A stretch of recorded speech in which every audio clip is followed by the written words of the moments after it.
al que no tiene ninguna. Algunos dicen que el único que multiplica por cero es Dios, porque dice que Él multiplica la fuerza al que no tiene ¿qué? Ninguna, cero. Eso solamente lo puede hacer Dios. Usted quiere fuerza, haga lo que hizo Jesús. Haga lo que hizo Jesús. Y vaya sobre sus rodillas y clame a Dios. No se queje tanto. Vaya sobre sus rodillas y clame a Dios. Y si Dios tiene que enviar un ángel, Dios lo envía. Pero Dios te va a dar fuerza. Eso es lo que hace nuestro Dios. Y ahí Jesús obtuvo esa fuerza para decir ese grito de victoria tan impresionante que dijo: consumado es. De ese gozo que había recibido sobre sus rodillas.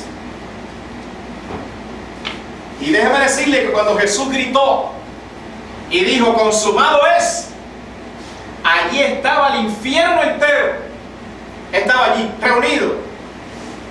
Porque el diablo es tan bruto que él pensó que ese era el final de Jesucristo.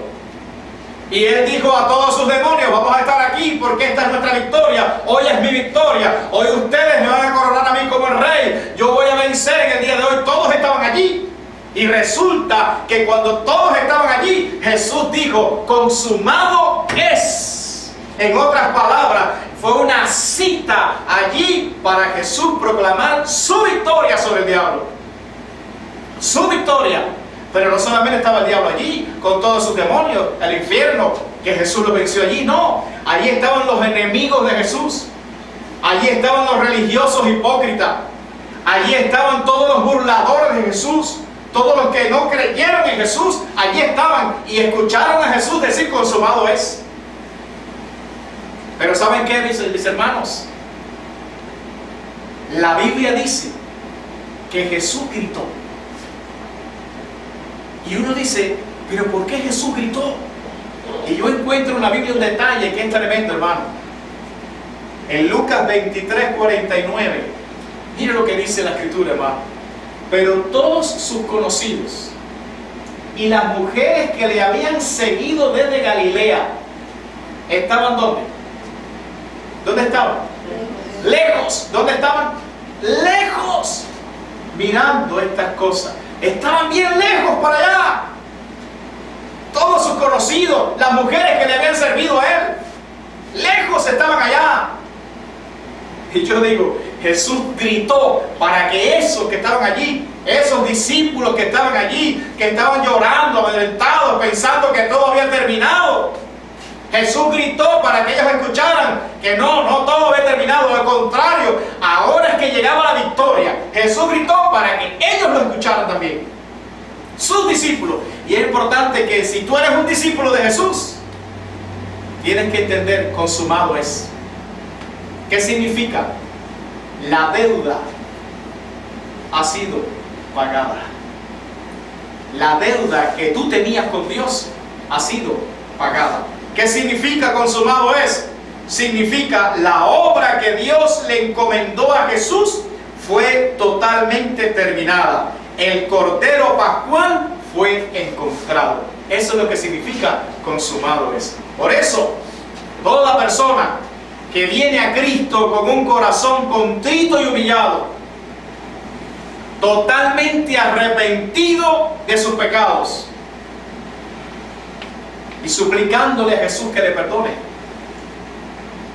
Dios lo perdona. Y dice la Biblia que Dios toma todos sus pecados y lo echa en lo profundo de la mar y nunca más se acuerda de ellos. ¿Y sabe qué? Dios lo hace nacer de nuevo, lo regenera, lo cambia por completo.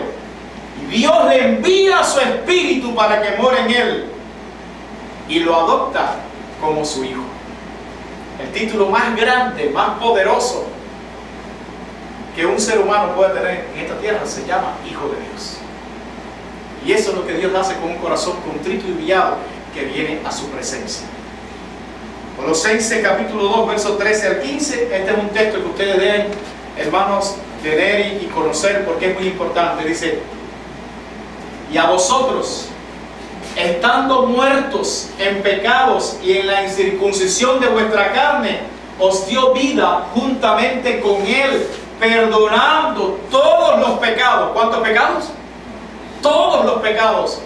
Anulando el acta de los decretos que había contra nosotros, que nos era contraria, quitándola de en medio y clavándola ¿dónde? En la cruz. Y despojando a los principados y a las potestades, los exhibió públicamente, triunfando sobre ellos ¿dónde? En la cruz. En la cruz. Ahora, la última palabra que Jesús pronuncia en la cruz la encontramos en Lucas 23:46. Miren lo que Jesús dijo ahí. Lucas 23:46.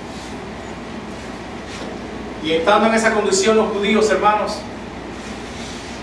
con todas esas naciones alrededor, ellos claman a Dios. Claman a Dios. Y como respuesta viene Jesús. Se produce la segunda venida de Jesús. Y cuando ellos ven a Jesús, por eso dice la profecía, y mirarán a mí. Está hablando Jehová, Antiguo Testamento, y sin embargo Jehová dice, mirarán a mí. ¿Por qué? Porque son uno. Viene Jesús en su segunda venida, como respuesta a ese clamor. Mirarán a mí a quien traspasaron, dice Jesús. Y ese día, cuando ellos, esos que rechazaron tanto a Jesús, vean a Jesús venir, esos judíos, que la respuesta de Dios es a ese que ellos mataron, crucificaron, que despreciaron por años, a ese que lo atravesaron en el costado, cuando vean a Jesús, dice que harán una gran lamentación. Habrá un gran llanto. ¿Un llanto de qué? De arrepentimiento. Se van a avergonzar. ¿De qué? De haber rechazado tanto al Mesías que ellos esperaron por mucho tiempo. Y cuando llegó, lo despreciaron, lo mataron. Ahora cuando ven que la respuesta a su clamor es ese Mesías que ellos traspasaron, por eso dice la Escritura, y mirarán a mí a quien traspasaron, y harán un gran llanto, llorarán terriblemente ahí en Jerusalén. Pero dice algo más la Escritura, ahí en Zacarías capítulo 13, verso 1. Miren lo que va a pasar ese día, hermanos. En aquel tiempo habrá un manantial abierto para la casa de David y para los habitantes de Jerusalén, para la purificación del pecado y de la inmundicia. Y yo pregunto, ¿ese manantial cuál es? ¿Cuál es el manantial que puede limpiar el pecado? Es la sangre de Jesús. Porque eso es lo que dice la Escritura, y la sangre de Jesucristo, su Hijo, nos limpiará, nos limpia de todo pecado. ¿Verdad? Pero como esta gente no creyeron en Jesús y ese día clamaron y la respuesta a Jesús, comenzarán a llorar quebrantados, humillados, arrepentidos, dolidos en gran manera de haber rechazado a Jesús. Y ese día, producto a ese clamor, a ese arrepentimiento, a ese llanto, dice, viene un manantial que los va a purificar de la inmundicia, y ese manantial se llama la sangre de Jesucristo. Pero hay un versículo ahí, hermanos, que es tremendo. Yo quisiera que ustedes vieran ese verso. Zacarías 13:6. Y le van a preguntar a Jesús. Y le preguntarán, es en el futuro, y le preguntarán, ¿qué heridas son estas en tus manos? ¿Qué heridas son esas? ¿Por qué tienes tus manos así? Y él responderá, con ellas fui herido en casa de mis amigos. Ustedes son mis amigos, pero en su casa fue donde me hicieron esto. Yo vine por ustedes, pero ustedes me rechazaron. Esta es la marca de su rechazo, pero también es la marca de mi amor por ustedes. Todavía le dice, amigos. Increíble. La buena noticia es que nosotros no tenemos que esperar a ese día para que el manantial que purifica el pecado esté disponible para nosotros. No, el manantial que purifica el pecado hace 2000 años que está brotando de esa cruz. brotando, brotando. Y toda persona que se arrepiente, y toda persona que clama a Dios, y toda persona que tiene un corazón contrito y humillado, es lavado en ese manantial. Amén. Y es purificado de todos sus pecados. Aunque fueren bien rojos, va a quedar bien limpio esa persona, porque es la sangre de Jesús la que tiene el poder para limpiar todo pecado. No importa cuán grande sea, no importa cuántas veces lo practicaste, no importa si vienes clamando como va a ser ese pueblo en el futuro. Si tú clamas de corazón, si tú gimes de corazón, la respuesta de Dios siempre será Jesucristo. Y ese manantial que en el futuro estará dispuesto para ellos, hoy está dispuesto para ti. Si tú dispones tu corazón, si tú te arrepientes genuinamente, ese manantial te va a purificar ¿de qué? De todas tus inmundicias. Pero qué triste, hermano, cuando ellos le pregunten eso a Jesús: ¿qué heridas son estas en tus manos? Y él les responderá: con ellas fui herido en casa de mis amigos. Qué tremendo, qué amor de Jesús. Bendito sea Dios. Ahora, a Jesús le atravesaron con una lanza, hermano, por el costado. Pero ya estaba muerto. Salió sangre y agua, estaba muerto. Pero pasó algo más una vez que Jesús murió. Mateo capítulo 27, versículo del 50 al 54, dice: mas Jesús, habiendo otra vez clamado a gran voz, se entregó el Espíritu. Y he aquí, el velo del templo se rasgó en dos, de arriba abajo, y la tierra tembló, y las rocas se partieron, y se abrieron los sepulcros, y muchos cuerpos de santos que habían dormido se levantaron. Y saliendo de los sepulcros después de la resurrección de él, vinieron a la santa ciudad y aparecieron a muchos.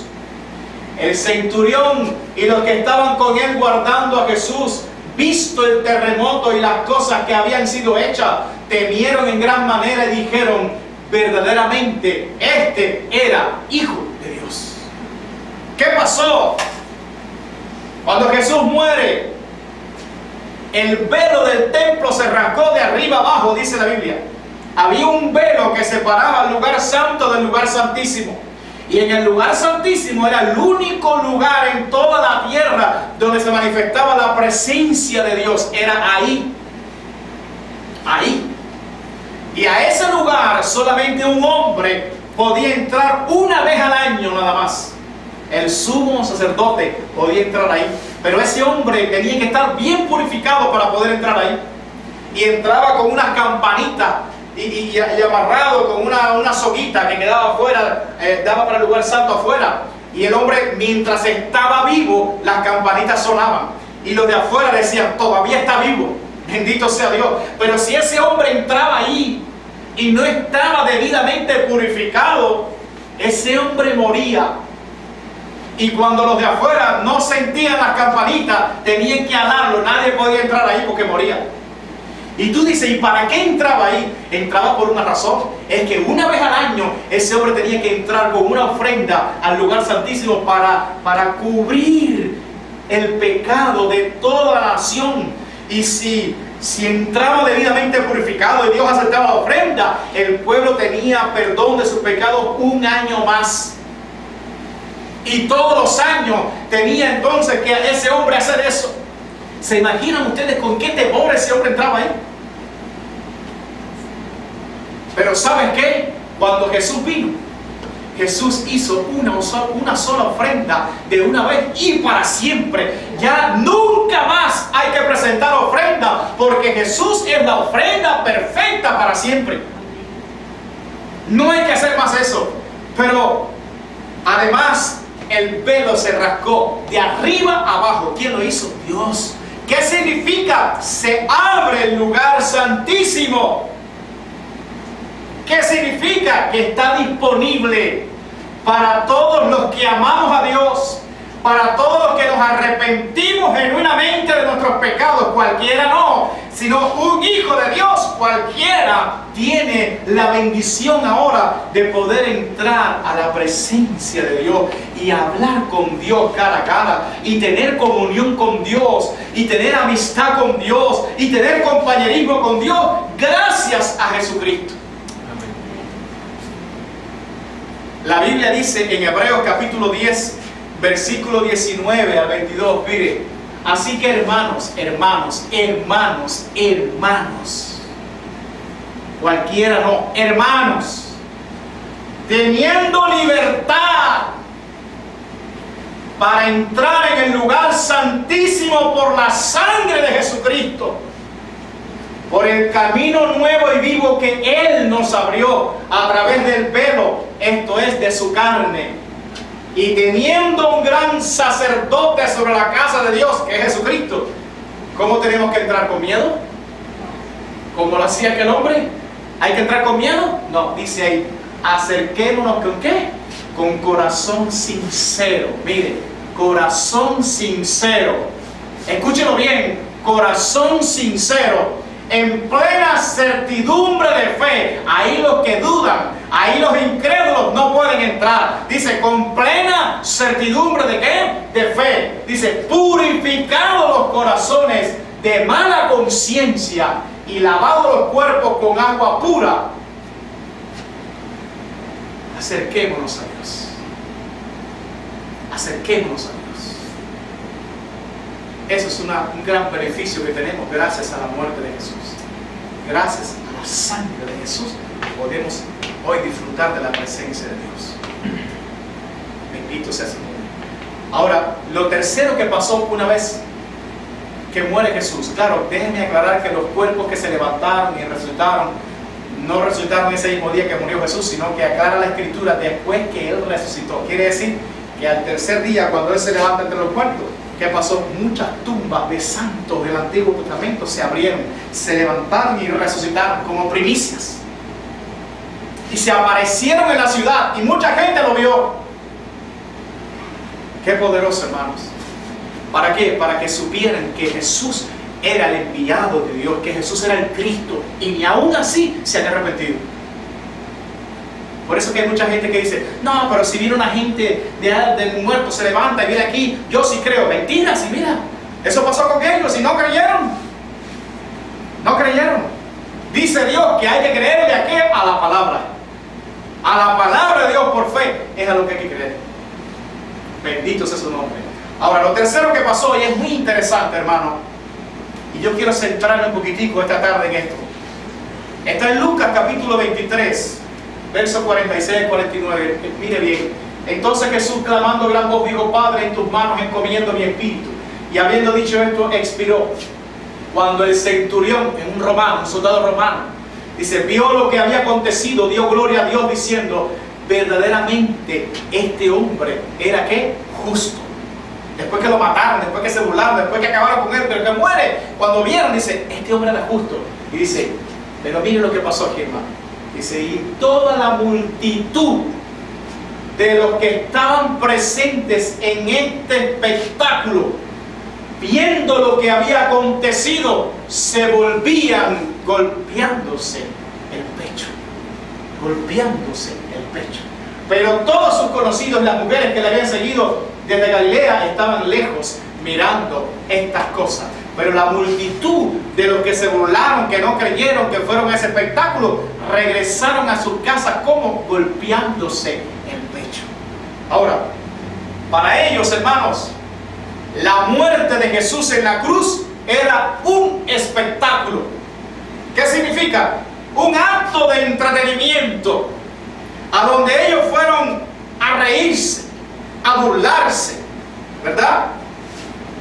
Era para ellos simplemente un espectáculo. Para que entiendan, era como ir al cine, como ir a un circo, como ir a un teatro. Vamos allá a ver el espectáculo de la muerte de Jesús. Lo lamentable es que hoy en día pasa lo mismo. Hoy en día hay muchos ministros, entre comillas, religiosos, hermanos, que que han convertido a la casa de Dios en un espectáculo. La han convertido en un show. La han convertido en un teatro. Y lo lamentable es que mucha gente va a ese espectáculo. Inclusive hasta pagan para ir allí a esas congregaciones. Y cobran por ese show que le brindan allí. Pero lo interesante es, hermanos, que van a ese show y se sienten bien allí porque han convertido el Evangelio, lo han rebajado tanto el Evangelio de Jesús, que sencillamente aquello es un espectáculo lo que ellos van a ver allí. En esos altares, en esos púlpitos no se predica la palabra de Dios, sencillamente es un show. Y la gente paga por ese show, ahí le pasan el plato, le recogen y pagan con mucho gusto por ese show. Pero ¿saben qué? El show que van a ver no les cambia la vida. Regresan a su casa así, contentos, viste, de clase culto. Muy emocionados, muy emocionados. Pero sus vidas siguen siendo las mismas. No hay ningún cambio. Nada ha cambiado. Es increíble lo que están haciendo. Pero no pasa así cuando la gente viene al Calvario. No pasa lo mismo, no ocurre lo mismo cuando a las personas se les expone directamente con la cruz de Jesucristo. No pasa lo mismo, el resultado es diferente. Algo pasa en los corazones que son llevados al pie de la cruz de Cristo. Fíjense que esa multitud que fue a ver un espectáculo, fueron a burlarse, fueron a reírse, a pasar un tiempo agradable. Pero ¿cómo regresaron? Golpeándose el pecho. ¿Cómo volvieron a sus casas? Golpeándose el pecho. Ahora, ¿qué significa eso? ¿Qué significa que esa gente se golpeaba el pecho? ¿Qué significa? Les explico. La Biblia dice en Lucas capítulo 18: a unos que confiaban en sí mismos como justos y menospreciaban a los otros. Mire, esa es una característica de los orgullosos, de los soberbios, los altaneros, los que confían en ellos y no en Dios.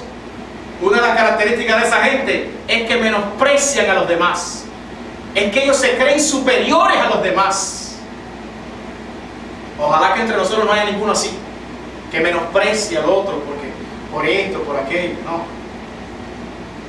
A uno que confiaban en sí mismos como justos, se creen que son justos y menospreciaban a los otros, dijo también esta parábola. Está hablando Jesús. Dos hombres subieron al templo a orar. Uno era fariseo y el otro publicano. El fariseo, puesto en pie, oraba, pero no con Dios. Oraba consigo mismo, hablaba con él, no con Dios, con él. Y estaba en el templo, pero oraba con él de esta manera: Dios, mira como decía este hombre, te doy gracias porque no soy como los otros hombres, ladrones, injustos, adúlteros, ni aún como este publicano que está aquí. Ayuno, no, comienza a darse pompa. Esa gente que menosprecia a los demás, esa gente que se cree que son justos, ¿no? Y que confían en ellos mismos y no en Dios, esa gente comienza a darse pompa de lo que ellos hacen. El humilde no es así. El humilde no publica lo que él hace. Lo hace para la gloria de Dios y la recompensa viene de Dios. Pero el que se da bombo en platillo delante de los demás, ese no confía en Dios. Ese se cree que es un justo, pero no es nada. Mira lo que dice este fariseo, dice: ayuno 2 veces a la semana, doy diezmos de todo lo que gano. Mas el publicano, el pecador, estando lejos, no quería ni aún alzar los ojos al cielo, sino que se golpeaba el pecho, diciendo: Dios, sé propicio a mí que soy pecador. ¿Por qué se golpeaba el pecho? Era una manera, una expresión de aquellos pueblos, de los orientales, de aquella gente del Medio Oriente, de los judíos. Esa gente, cuando tenían un dolor porque sabían que habían fallado a Dios, ellos se golpeaban diciendo: Dios, ni siquiera levantaban su vista al cielo, sino que decían: Dios mío, sea propicio a mí porque yo soy pecador. ¿Qué dijo Jesús? Dice: os digo que este descendió a la casa justificado antes que el otro, porque cualquiera que se enaltece será humillado, y el que se humilla será enaltecido. ¿De dónde? ¿Qué significa que aquella multitud que estaba viendo aquel espectáculo de la crucifixión de Cristo se golpeaba el pecho? Es porque vino sobre ellos un gran temor, vino un miedo terrible a sus vidas, porque Dios estaba airado y Dios se estaba manifestando en ese lugar, y por eso se golpeaban el pecho.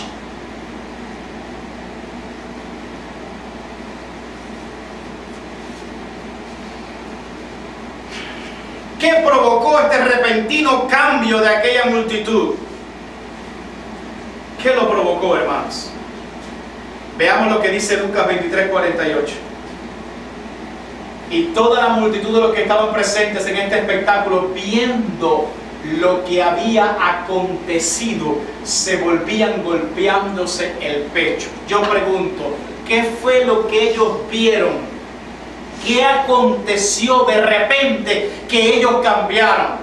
Algo estaba pasando durante 6 horas, estaba crucificado Jesús, pero eso no los cambió en ese momento. Pero de repente pasa algo que los cambia a todos ellos. Comienzan a ver cosas que los cambian. ¿Qué fue lo que vieron? ¿Qué fue lo que aconteció que los cambió? Mateo capítulo 27, verso 50 lo explica. Mas Jesús, habiendo otra vez clamado a gran voz, se entregó el Espíritu. Y he aquí el velo del templo se rasgó en dos de arriba abajo. ¿Y la tierra qué? Y la tierra tembló, y las rocas se partieron, y se abrieron los sepulcros, y muchos cuerpos de santos que habían dormido se levantaron, y saliendo de los sepulcros después de la resurrección de él, vinieron a la santa ciudad y aparecieron a muchos. El centurión y los que estaban con él guardando a Jesús, visto el terremoto y las cosas que habían sido hechas, temieron en gran manera y dijeron: verdaderamente este era Hijo de Dios. ¿Qué fue lo que pasó? Que esta gente cambió de repente, comienza a golpearse el pecho. ¿Qué pasó? Que vino un gran terremoto, hermano. La tierra comenzó a temblar de tal manera que las rocas comenzaron a partirse. Ya Dios había comenzado a tratar con ellos, porque el mediodía Dios se lo convirtió en medianoche. Fue la primera señal. Y luego Dios le envía un terremoto. Las rocas comienzan a partirse. Y cuando ellos miran eso, le entró un miedo terrible al mirar esas cosas. Y cuando toman ese miedo, agarran ese miedo, comienzan a pensar entonces en las cosas que ellos le hicieron a Jesús. Porque dice: el centurión y los que estaban con él guardando a Jesús, visto el terremoto, eso fue lo que originó el miedo, y las cosas que habían sido hechas, el terremoto y las cosas que habían sido hechas. Pero ¿a quién le hicieron ellos esas cosas? A Jesús.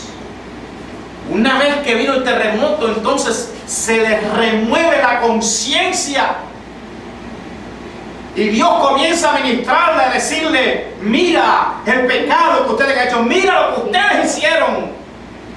Mira cómo ustedes se burlaron de Jesús, mira lo que ustedes hicieron. Y todo eso le cayó encima a esa gente, y le cae una convicción a esas personas, y comienzan a golpearse el pecho. Comienzan a golpearse el pecho. Y un gran temor, en otras palabras, un miedo terrible, se apoderó de toda esa gente. De tal manera que el centurión romano, ¿qué fue lo que dijo? No, dice: y dijeron, no fue uno solo, y dijeron: verdaderamente este era ¿qué cosa? Hijo de Dios. Esta escena nos demuestra que Dios tiene poder para domar los corazones más salvajes. Dios tiene el poder para hacer que los maliciosos y altivos se acobarden a sus pies cuando Él se manifiesta en los portentos de la naturaleza. Los más altivos y orgullosos y arrogantes, Dios tiene el poder para que esa gente se acobarden y caigan con un miedo terrible a sus pies cuando viene un terremoto, cuando viene un huracán, cuando viene un torbellino terrible, cuando viene algo horrible, comienzan a temblar. Solamente cuando ven un portento de la naturaleza. Imagínense qué pasará con esos corazones altivos, orgullosos, rebeldes y soberbios. El día que Dios venga a retribuir en pago por todas sus obras impías que han hecho impíamente. El día de su ira, cuando Dios mismo venga. No un terremoto, no un vientecito, no. Cuando Dios se aparezca a pedirle cuenta a toda esa gente, ahí sí van a temblar, ahí sí se van a morir. Porque dice la Escritura, horrenda cosa es caer en manos del Dios vivo.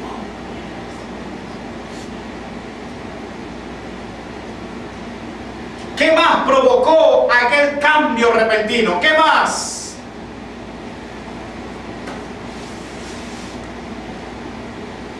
Que cuando vino el terremoto se acordaron. ¿Por qué está pasando esto? Cuando le vino aquel miedo se acordaron. Dios está airado. Dios está airado contra nosotros. Y comenzaron a buscarse en su conciencia, porque al que tiene delito se descubre, hermano. Es más, dice la Biblia que huye el impío sin que nadie lo persiga. Es que está en la conciencia que obraste mal. Y cuando Dios entra en escena, lo primero que sale para afuera es tu conciencia, que comienza a hablarte, comienza a decirte, tú sabes que fallaste, tú sabes que obraste mal, tú sabes que eso no era lo correcto, tú sabes que no dijiste lo que tenías que decir. Y esa gente se había burlado de Jesús. Esa gente escupieron a Cristo, esa gente asistieron a un espectáculo. Su conciencia los estaba acusando, por eso le cayó aquel miedo terrible, hermanos.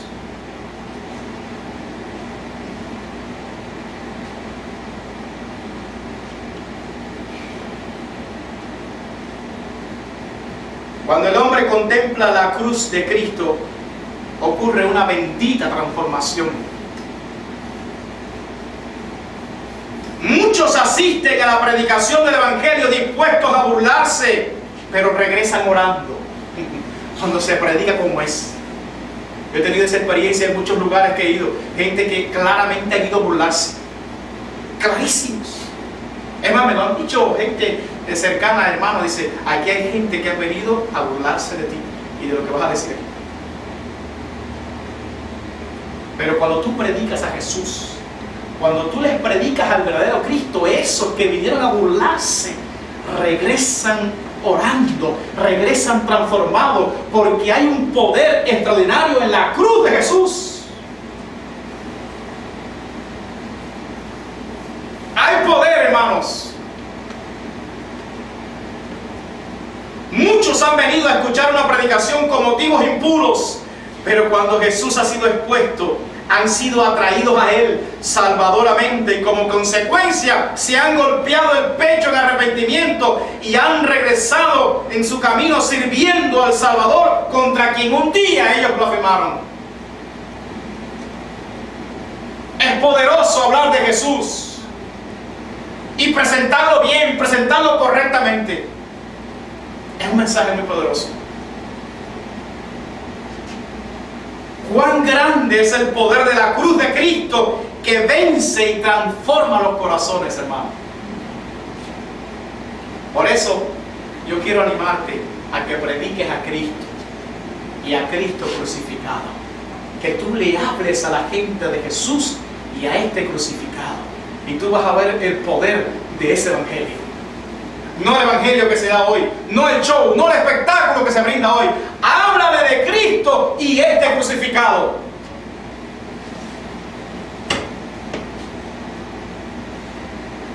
Los pecadores que están aquí esta tarde,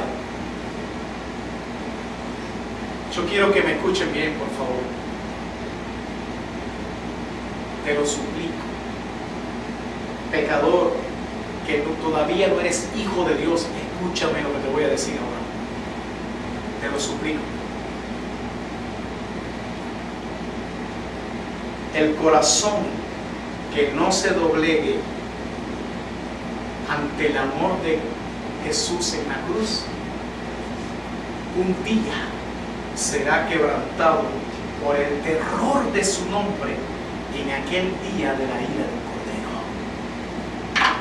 Si hoy no te doblegas ante Jesús, si hoy tú no te rindes ante el amor de Jesús en la cruz, un día tu corazón temblará de miedo en el día de la ira del Cordero.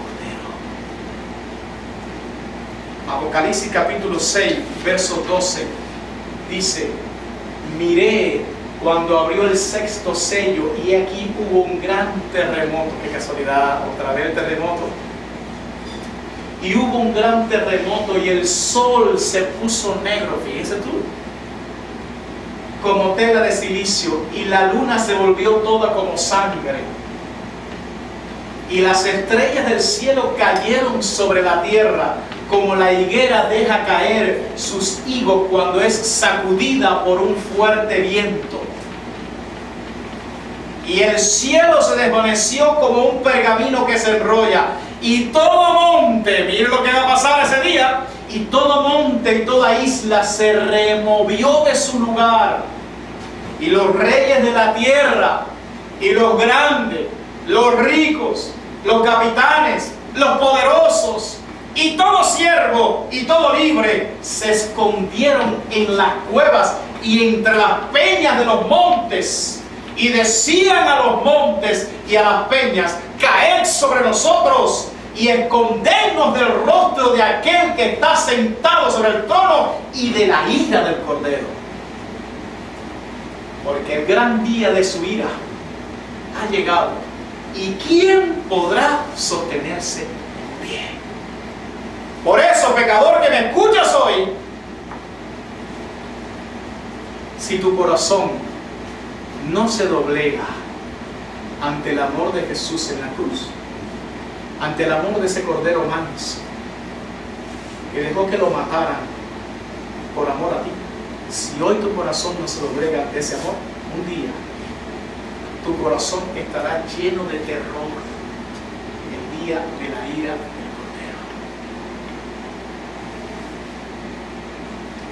Aquella multitud que había llegado con burlas para ver un espectáculo, ahora regresaban con miedo y se golpeaban el pecho, porque ellos sabían que Dios estaba airado contra ellos. Y ellos lo sabían. Y el mediodía Dios se lo había convertido en medianoche, y las rocas se partieron por un gran terremoto. El miedo se había apoderado de ellos. El centurión romano que estaba al pie de la cruz, que atravesó a Jesús con una lanza, entendió que Jesús era justo.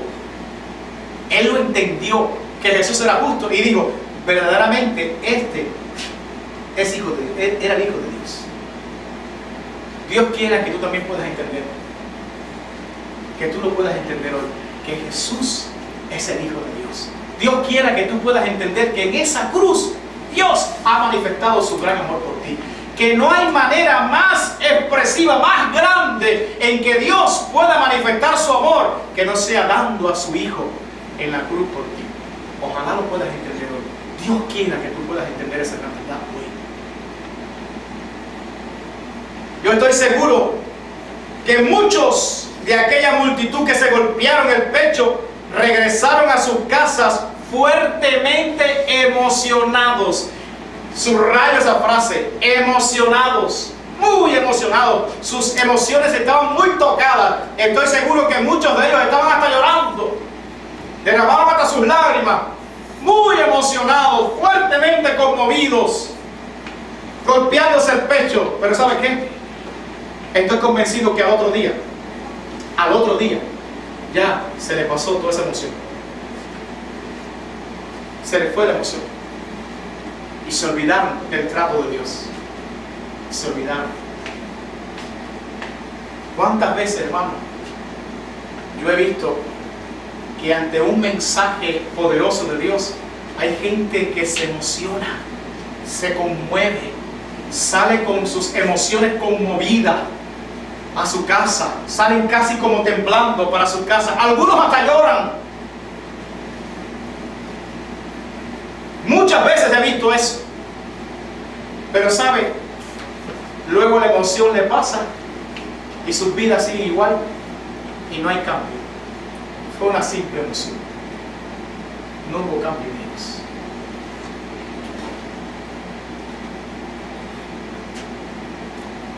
El mensaje de la cruz no es simplemente para que te emociones, sino para que te arrepientas y te salves. Ese es el objetivo del mensaje de la cruz. No solamente para... Qué bueno, ¿no? Qué bueno que las personas lloran. Es muy bueno eso, muy lindo, es muy especial, pero no te quedes en la emoción. Porque ese mensaje no es... Cristo no murió allí para que tú eches una lagrimita, no. Cristo murió y sufrió un gran castigo terrible allí para que tú te salves, para que te arrepientas y te salves para siempre, para que haya una transformación en tu corazón, más allá de una emoción.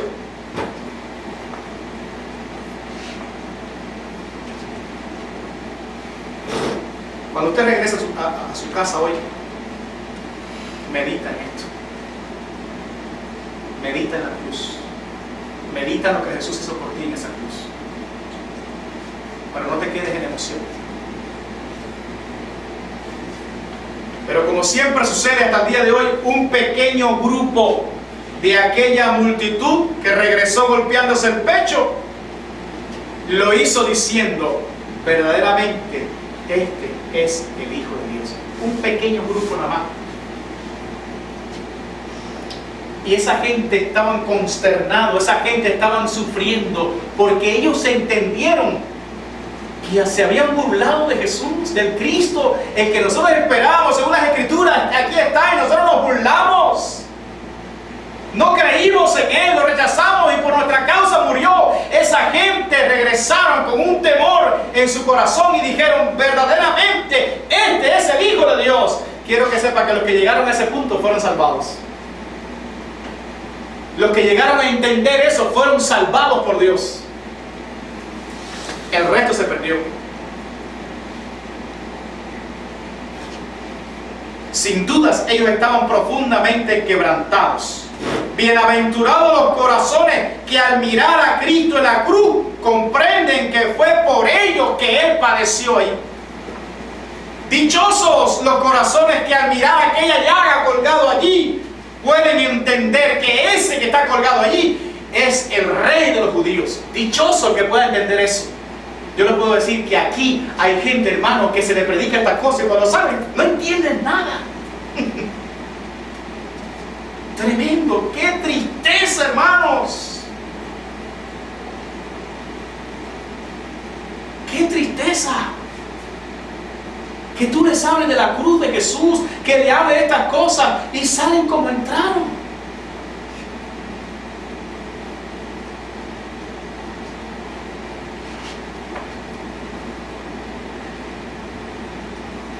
¿Sabes qué? Te digo algo. Golpéate el pecho esta tarde. Golpéatelo fuerte al saber que tu mentira provocó que Jesús fuera crucificado. Golpéate el pecho duro esta tarde y entiende que fue tu pecado lo que llevó a Jesús a esa cruz. Golpéate el pecho y entiende que tu soberbia, que tu orgullo, que tu arrogancia fue lo que llevó a Jesús allí a esa cruz. Golpéate Si puedes entender eso, que el justo padeció por ti, por tu pecado en esa cruz. Golpéate el pecho fuertemente y arrepiéntete y dile a Dios: oh Dios, sé propicio a mí, que soy pecador. En otras palabras, ayúdame, Señor, porque por mi causa Jesús murió. Mira a Jesús, yo quiero que tú veas esa escena en tu mente. Mira a Jesús colgado en esa cruz y contempla la corona de espinas en su cabeza y di: fue por mí esa corona de espinas. Mira a Jesús colgado en esa cruz y mira todos los golpes que tiene en su cuerpo y di: fue por mí esos golpes. Mira a Jesús clavado en esa cruz y todas las marcas que tiene en su cuerpo por los latigazos y di: fue por mí que le hicieron eso. Mira a Jesús la tristeza que hay en el rostro de Cristo y es porque su Padre lo ha desamparado y di: mi pecado produjo eso. Mira a Jesús colgado en esa cruz totalmente desnudo. Escucha bien, si nada de lo que he dicho atrás te produce convicción, yo espero que esto te produzca convicción en el corazón. Mira a Jesús en esa cruz totalmente desnudo, sin ropa, colgado allí delante de todos, el Hijo de Dios. ¡Qué vergüenza!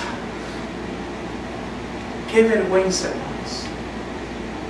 El Hijo de Dios, el Santo, totalmente desnudo, colgado en una cruz y todos mirándolo. ¡Qué vergüenza! ¿Sabe lo que significa esa vergüenza que Jesús estuvo dispuesto a padecer allí? La vergüenza de tu pecado. La vergüenza de tu pecado fue lo que llevó a Jesús a estar colgado desnudo. Si esto no te conmueve tu corazón, nada habrá. La vergüenza más grande, colgado desnudo delante de todos. ¿Sabes por qué? Por tu pecado. La vergüenza de tu pecado. Es triste pensar que a muchos no les da vergüenza pecar. No les importa. Y aún están aquí, no les importa lo que se está hablando.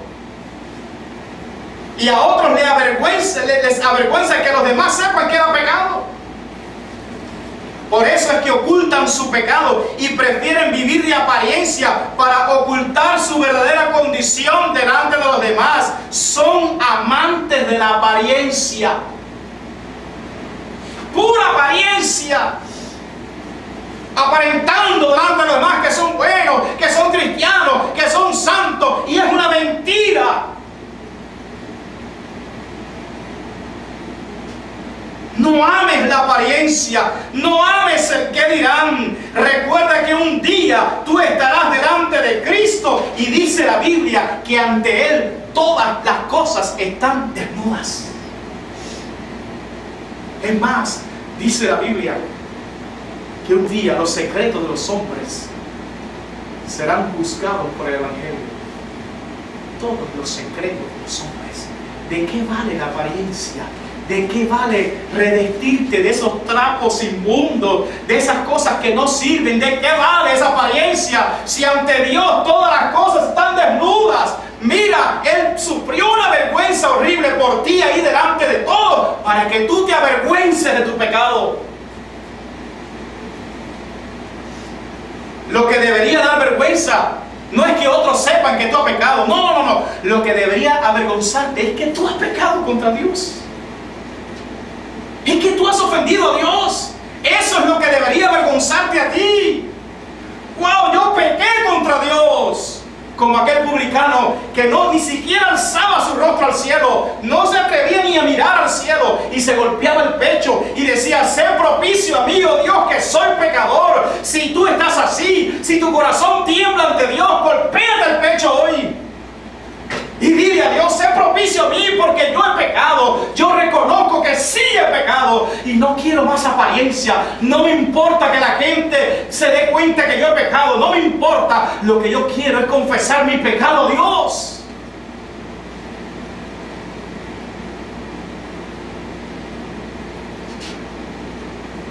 Si tú no confiesas tu pecado aquí, hoy, te digo que un día lo harás. A voz en cuello lo vas a gritar. ¿Sabe dónde? En el infierno. Allí gritarás: Jesús, ten misericordia de mí. Yo sé que yo pequé, yo sé que yo mentí, yo sé que yo robé, yo sé que yo era orgulloso, yo sé.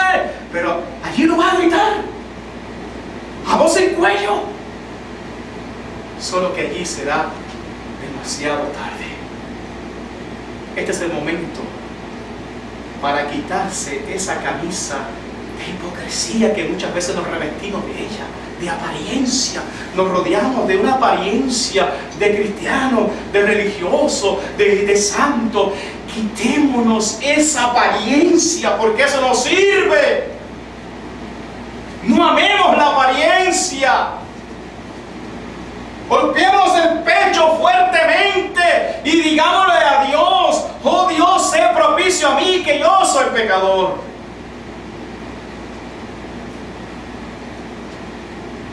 Escucha bien, por amor a ti. Escúchalo bien esta tarde. Por amor a ti, Cristo fue desnudado públicamente, fue avergonzado públicamente. Por tanto, abandona tu apariencia y reconoce públicamente que tú has pecado y que has fallado, y Cristo te perdonará. Cristo te perdonará. Proverbios 28:13. El que encubre sus pecados no prosperará, mas el que los confiesa y se aparta alcanzará misericordia. El que los encubre, esa apariencia para que nadie sepa que yo he pecado, dice, no prosperará. Pero el que los confiesa y se aparta, dice, alcanzará ¿qué cosa? Misericordia. Por último, yo quiero decirte hoy, y quiero que entiendas esta gran verdad, que la muerte de Cristo fue voluntaria. Él no tenía que morir a menos que así lo hubiese querido, y Cristo quiso. Cristo quiso morir, totalmente voluntario por nosotros. Asimismo fue nuestro pecado voluntario. Nosotros quisimos, nosotros escogimos voluntariamente el mal camino. Nadie nos empujó, nadie nos obligó, nosotros quisimos. Por eso, golpéate el pecho y dile a Dios que no tienes justificación alguna por lo que hiciste. Golpéate el pecho y dile a Dios que tú has pecado intencionalmente contra su ley. Golpéate el pecho y dile a Dios que tú rechazaste voluntariamente la luz y amaste las tinieblas. Golpéate el pecho y dile a Dios: oh Dios, sé propicio a mí, que soy pecador. ¿Qué has hecho con este mensaje de la cruz? ¿No lo has predicado? ¿No lo has anunciado? ¿No se lo has dicho a nadie? Golpéate el pecho y arrepiéntete de eso.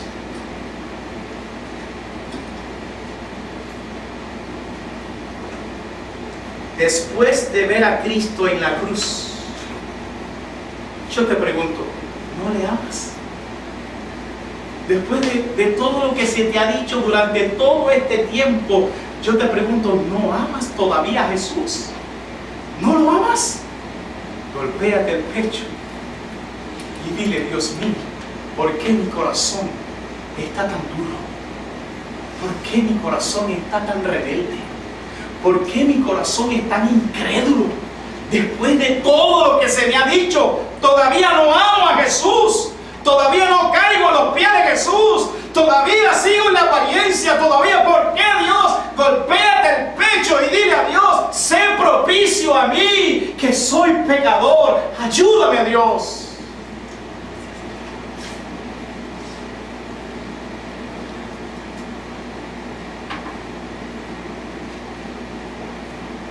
Yo creo que Dios nos ha hablado claramente todo este tiempo. Yo Yo creo que Dios quiere que nosotros entendamos que esto no es una religión. Que esto no es venir aquí, ay, qué lindo, y este local, qué lindo, sí. Esto no se trata de un local. Esto no se trata de las sillas y de las cortinas. Jesús dijo, si alguno quiere venir en pos de mí, niéguese a sí mismo, tome su cruz cada día y sígame. Esto se trata de Jesús. Si hoy tú no ves, si tu corazón no se doblega ante el amor de Jesús en la cruz, no te preocupes, un día se doblegará lleno de terror ante la ira del Cordero de Dios. Hoy Él está como el Cordero manso, como tu Salvador, pero mañana va a ser un Cordero lleno de ira, y no como tu Salvador, sino como tu juez. Oremos. Padre, en el nombre de Jesús, gracias por todo este tiempo, gracias por todo lo que tú nos has hablado. Gracias porque nos has permitido exponer claramente a Jesús crucificado y todo lo que implica la cruz de Jesús. Yo sé, Señor, que he sido quizás débil, que quizás no he podido expresar todo lo que significa, con mis palabras, todo lo que significa la cruz de Jesús. Pero te ruego que uses mi debilidad y todas estas palabras para, como un martillo, Señor, que quiebra la piedra, quebrar los corazones todavía incrédulos que hay aquí, quebrar los corazones soberbios que todavía hay aquí, los corazones que creen que son justos pero no lo son. Dios mío, usa estas palabras como un fuego que derrite los tímpanos de hielo que hay en los corazones todavía. Usa esta palabra para que no regrese a ti vacía, sino para que haga el efecto en los corazones. Porque aquí no venimos a un espectáculo, aquí no venimos a un show, Señor. Aquí venimos a hablar claramente de Jesucristo y este crucificado. Te ruego, Señor, que muchos aquí salgan golpeándose el pecho y diciendo, oh Dios, sé propicio a mí, que soy pecador. Gracias, Padre. Amén.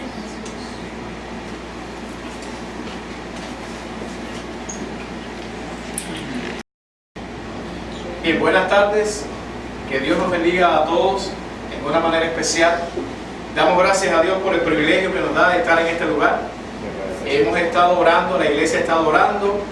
Y gracias al Señor tenemos este nuevo local para poder reunirnos y estas sillas y demás que Dios ha provisto, y es una gran bendición.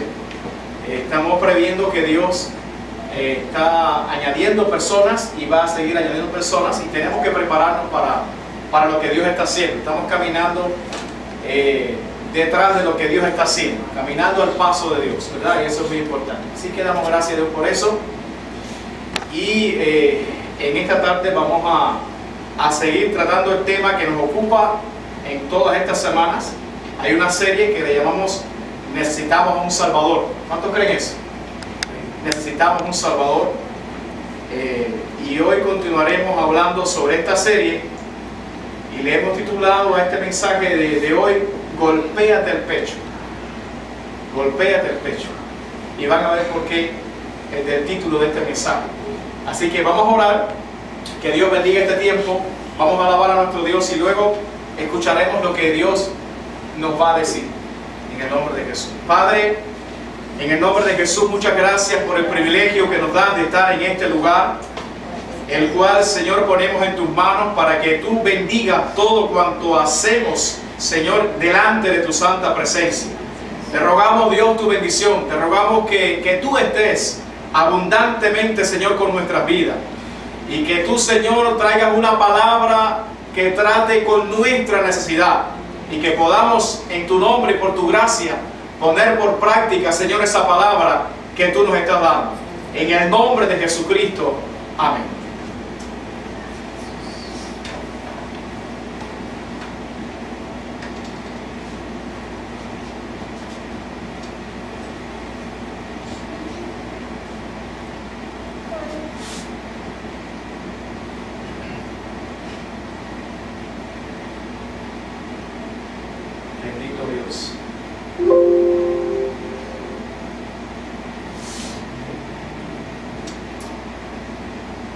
Alabado sea Jesús.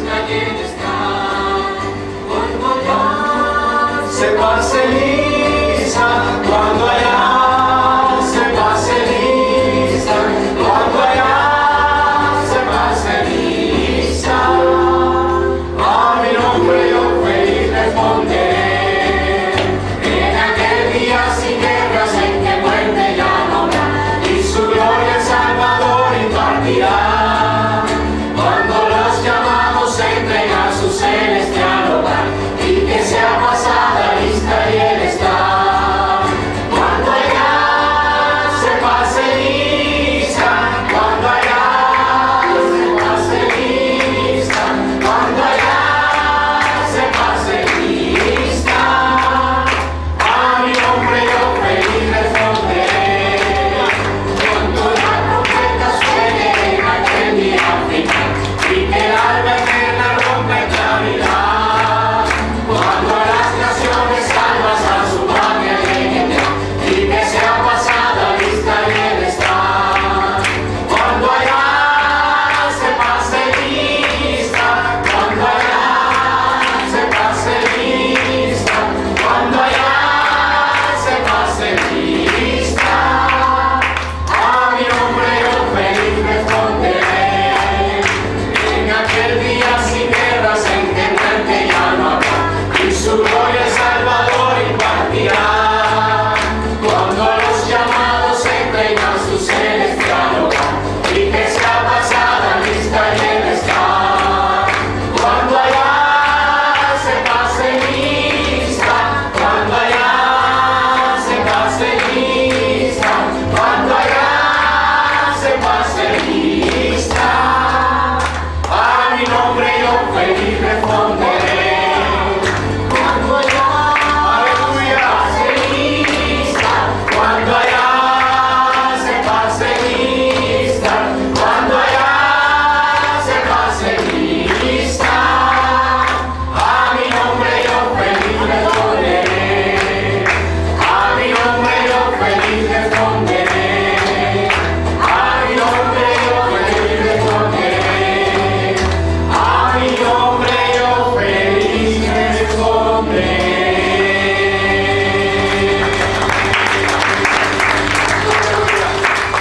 Gracias, Padre.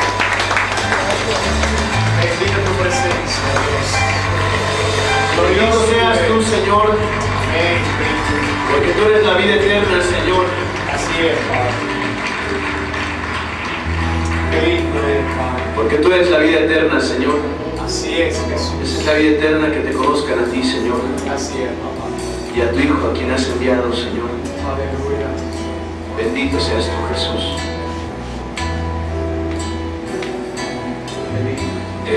Entonces la iglesia se alegrará en la danza, los jóvenes y viejos juntamente. Entonces la iglesia se alegrará en la danza, los jóvenes y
dolor y los alegraré, alegraré en su dolor. Entonces la iglesia se alegrará en la alabanza, los jóvenes y viejos juntamente. Entonces la iglesia se alegrará en la alabanza, los jóvenes y viejos juntamente.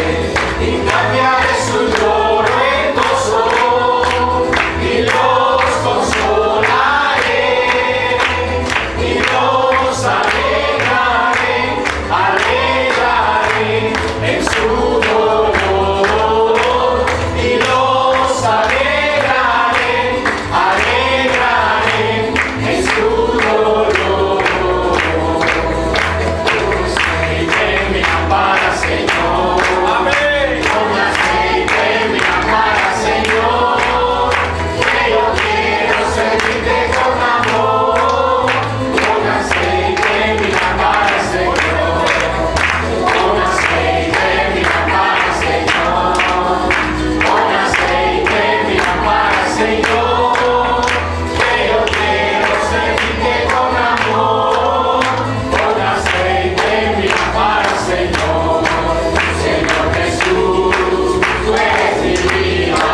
eterna, Señor.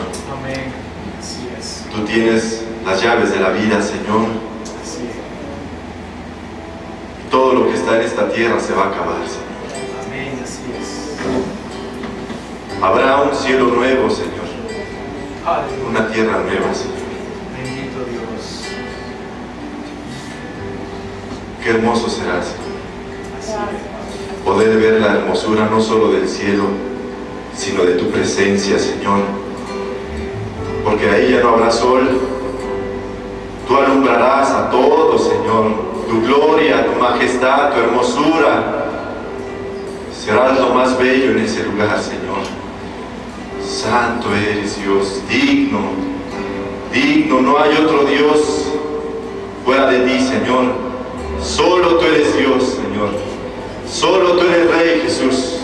Solo tú eres digno, Señor. Amén. Porque tú moriste, Señor, y resucitaste para darnos vida eterna, Señor. Gloria a tu nombre, Señor. Gloria a tu nombre. No hay nadie como tú, Jesús. No hay nadie que hable como tú, Señor. No hay nadie, Señor. Santo.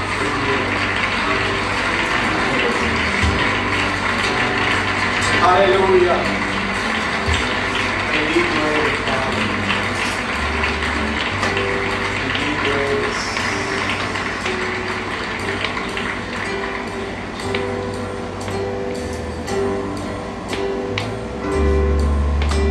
Las aves ya no cantan, las calles quietas son, los obreros ya descansan, la cosecha ya pasó, los niños y ancianos, todos ellos correrán para recibir a Cristo, su divino Redentor. El Rey ya viene, el Rey ya viene, sonará la gran trompeta y su rostro le veré. El Rey ya viene, el Rey ya viene, Jesucristo viene por mí. Aleluya. Gracias, Padre. Muy felices son las caras de los salvos por la fe, y los presos liberados glorifican al gran Rey. Los que sufren, los que lloran, todo ello acabará. Los enfermos son sanados, todos cantan al Señor. El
Gracias, Padre. Qué lindo Dios. A los fieles redimidos, su promesa cumplirá. Ya por fin su faz yo miro y su voz escucho ya. Siervo fiel y bueno ha sido, hoy me dice ya el Señor. Sobre poco me ha servido, sobre mucho te pondré. El Rey ya viene, el Rey ya viene. Sonará la gran trompeta y su rostro le veré. El Rey ya viene, el Rey ya viene. Jesucristo viene por mí. El Rey ya viene, el Rey ya viene. Sonará la gran trompeta y su rostro le veré. El Rey ya viene, el Rey ya viene. Jesucristo viene por mí. El Rey ya viene, el Rey ya viene. Sonará la gran trompeta y su rostro le veré. El Rey ya viene, el Rey ya viene. Jesucristo viene por mí. Jesucristo viene por mí.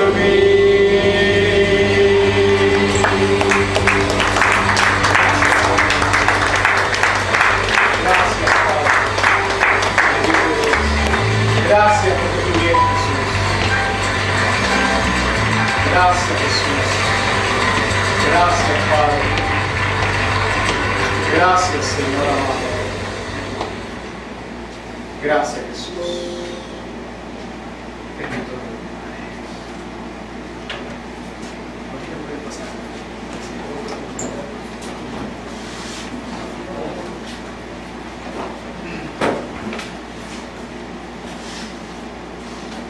Bien, como les dije al principio,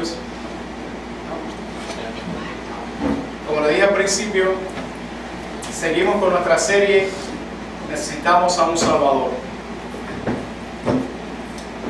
Bajo el mismo texto que nos ocupa en esta serie, en Lucas 19:10, creo que ya de memoria lo sabemos, ¿verdad? Porque el Hijo del Hombre, que es Jesucristo, vino a buscar y a salvar lo que se había lo que se había perdido. Y el título de este mensaje hoy es Golpéate el pecho.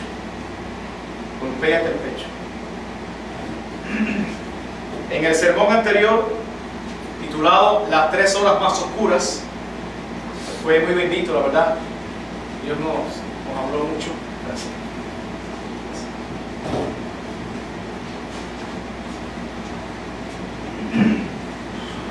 En ese sermón pasado vimos 3 frases pronunciadas por Jesús en la cruz.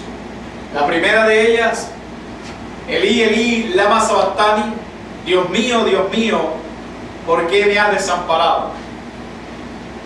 Luego vimos la frase, tengo sed. Y para culminar ese sermón, vimos la frase, consumado es. Y cada una de estas frases tiene su connotación que nosotros la vimos con mucho detalle, ¿verdad? En ese sermón, por ejemplo, en la primera frase, Dios mío, ¿por qué me has desamparado? Encontramos la única queja de Jesús en toda su existencia, provocada por 2 cosas: por el contacto que tuvo con el pecado al cargar sobre sí el pecado de toda la raza humana. Y lo segundo fue la consecuencia precisamente de ese pecado, que fue que el Padre lo desamparó. Nunca encontramos en la vida de Jesús una queja. Nunca. Ni siquiera el rechazo tan profundo de aquel pueblo produjo en Jesús, ¿verdad?, una queja. Ni siquiera los golpes que él sufrió, ni siquiera la cruz, que fue muy horrenda, sacó de los labios de Cristo una queja. Pero cuando él estaba cargando sobre sí el pecado de la raza humana, él dice: Dios mío, ¿por qué me has desamparado? Y ahí está precisamente la queja de Jesús, cuando siente el desamparo de su Padre por primera vez en toda la eternidad. Ahora yo te pregunto, ¿de qué te quejas tú? ¿De qué te lamentas tú? ¿Te lamentas acaso cuando pecas? ¿Te da dolor en tu corazón cuando tú pecas? ¿Te lamentas o te duele cuando tú estás ofendiendo a Dios? ¿Te duele eso? ¿Te lamentas cuando has perdido la comunión con Dios debido a tu pecado? ¿Te trae un lamento al corazón eso? ¿O solamente te quejas y te lamentas por las cosas vanas de este mundo? Cuando te falta un par de zapatos, cuando te falta algo aquí abajo. ¿Ese es el motivo de tu queja? Porque Jesús sufrió más que nosotros y nunca se quejó. Pero cuando le faltó la presencia de su Padre, se quejó. De eso sí se lamentó Jesús, y muchísimo, ¿verdad? De cierto, la Biblia dice en Getsemaní que él estuvo en una agonía mortal. El simple hecho de pensar que iba a tener contacto con el pecado le produjo a Jesús una agonía mortal. El hecho nada más de pensar que su Padre lo iba a desamparar, producto de esto, le produjo a Jesús una agonía mortal. Luego vimos la frase tengo sed, la segunda frase, ¿verdad? Tengo sed. Pero aunque Jesús tenía realmente mucha pérdida de fluidos, mucha sangre había perdido Jesús, y estaba realmente sediento, realmente Jesús no dijo tengo sed por esto, sino que dice la Biblia que Jesús dijo tengo sed para que se cumpliera la Escritura. Y ese es el interés de Jesús, que la Escritura se cumpla. Y yo te pregunto, ¿es tu interés esto? ¿Que la Escritura se pueda cumplir en tu vida? ¿Que la Escritura se cumpla en tu matrimonio? ¿Que la Biblia, la palabra de Dios, se cumpla en tus hijos? ¿Se cumpla en todo tu entorno? ¿Es tu interés? ¿Cuánto amas tú la palabra de Dios? ¿Cuánto meditas en ella? ¿Cuánto la estudias? ¿Cuánto la obedeces? Consumado es, fue la tercera frase que nosotros vimos en el último sermón. Y la Biblia dice que Jesús no solo lo dijo, sino que alzó la voz. Gritó bien fuerte Jesús y dijo: Tetelestai, consumado es. ¿De dónde sacó Jesús esas fuerzas? Después de haber atravesado ese calvario terrible, haber perdido tanta sangre, tantos golpes, tantas cosas, ¿de dónde sacó las fuerzas Jesucristo para poder alzar la voz y decir a todos consumado es? ¿De dónde sacó las fuerzas? La Biblia dice en Hebreos capítulo 12, versículo 2: puesto los ojos en Jesús, el autor y consumador de la fe, el cual por el gozo puesto delante de él sufrió la cruz, menospreciando el oprobio, y se sentó a la diestra del trono de Dios. Dice la Biblia que por el gozo que había puesto delante de él sufrió la cruz. Es decir, había un gozo en él que lo llevó a sufrir la cruz. Y la Biblia dice en Nehemías capítulo 8 versículo 10, ¿qué cosa es el gozo? Luego les dijo: y comed grosuras y bebed. Bueno, aquí al final dice: porque el gozo de Jehová es ¿qué? Es vuestra fuerza. El gozo de Dios, ¿qué cosa es? Fuerza. No es. El gozo no es que estar alegre, no, la alegría es una cosa y el gozo es otra. El gozo es fuerza que Dios nos da, Es la fortaleza que Dios, espiritual, que Dios nos da para estar contentos con Dios, cualquiera sea la situación que venga a nuestra vida. Y esa era la fortaleza que tenía Jesús. Dice, por el gozo puesto delante de él, que pasó, sufrió la cruz. Y ya sabemos que el gozo, ¿qué cosa es? Dice, el gozo de Jehová es vuestra fuerza. ¿Y dónde obtuvo Jesús esa fuerza? Ese gozo, la Biblia lo dice. Lucas, capítulo 22, versos 41 al 43, dice, y él se apartó de ellos a distancia como de un tiro de piedra, y puesto de rodillas oró. Eso fue en Getsemaní, diciendo, Padre, si quieres, pasa de mí esta copa, pero no se haga mi voluntad, sino la tuya. Y se le apareció un ángel del cielo para fortalecerle. Es decir, que cuando Jesús estaba con esa agonía mortal en su alma, con ese sufrimiento horrible, ¿qué fue lo que hizo Jesús? Él no se quejó. Lo que Jesús hizo fue que dobló sus rodillas delante de su Padre y comenzó a orar y comenzó a clamar a Dios. Y en esa oración, clamando a su Padre, vino un ángel para fortalecerle. Entonces yo te digo, si tú quieres fortaleza, si tú quieres tener fuerza como las del búfalo para poder enfrentar todas las dificultades de este mundo, hay un lugar donde tú puedes ir y encontrar esa fortaleza, que es sobre tus rodillas, clamando al Padre, clamando a Dios. Y ahí en oración, Dios te va a multiplicar las fuerzas. Amén. Dios te va a dar fortaleza para que en su nombre tú puedas enfrentar las cosas que vienen contra ti en este mundo. Amén. Dice la Biblia que Dios multiplica la fuerza